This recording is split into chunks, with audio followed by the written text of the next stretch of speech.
거짓 진술 논란이 지금 잇따라 계속되고 있다 보니까 헌재에서도 지금 홍 전 차장의 진술에 의혹을 제기하는 분위기입니다.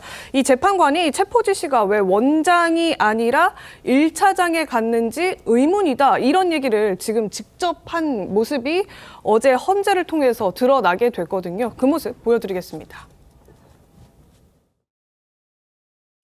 증인과 대통령은 서로 상대방에 대해서 상당히 어느 정도 인식하고 잘 아는 그런 사이였나요? 대통령께서 어떻게 생각하시는지 잘 모르겠지만 저는 그 충심으로 모셨던 것 같습니다. 봤지. 비서연계원 발표하는 것부터 대화가 시작됐다고 하니 그 정도 얘기할 사이가 되는 거냐고요. 그 부분에 대해서는 제가 뭐라고 답변드려야 될지 잘 모르겠습니다.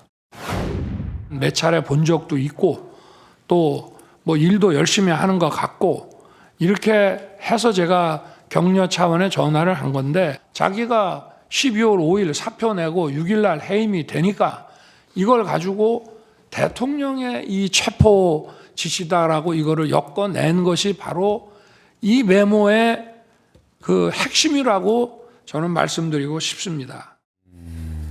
예, 김 대변인님, 지금 이 재판관도 슬슬 홍 전 차장의 진술 신빙성을 좀 따져보겠다 이런 분위기인 것 같아요. 어제 그 질문한 거 보면 1차장 원장을 제끼고 지금 대통령이 1차장한테 체포 지시와 관련해서 질문을 했다는 것이 조금 이해가 가지 않는다. 그러니까 홍 전 차장의 이 진술 혹시 조금 다른 것 아니냐 이 얘기를 하는 것 같거든요. 무엇보다도 조태용 원장 같은 경우는 선거 때부터 대통령과 함께했습니다. 그렇다면 굳이 조태용 원장 말고 홍 차장한테 어떻게 보면 굉장히 중요한 살생부 아닙니까?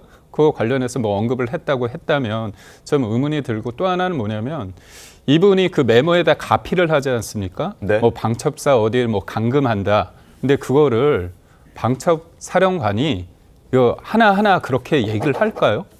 그러니까 정보를 취급하는 사람들의 특징이 뭐냐면 굉장히 무미건조하게 얘기를 합니다. 그리고 명단을 만약에 불러줬다고 치면 본인이 생소한 이름이 언급이 되잖아요. 그럼 되묻지 않겠습니까? 이 사람이 어떤 사람이냐.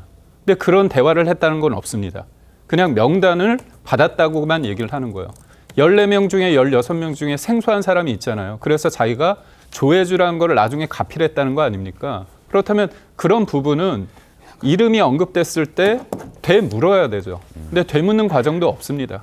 그러니까 결국은 이게 그럴싸하게 어떤 대통령이 직접적으로 체포를 지시했다는 그 말을 하기 위해서 만든 장치고요. 또 하나는 이분이 처음에 대통령이 한동훈 대표를 체포하라고 했다. 이렇게 목적어까지 넣어가지고 한겨레와 인터뷰를 했습니다. 근데 그 이후에 그건 또 뺐어요.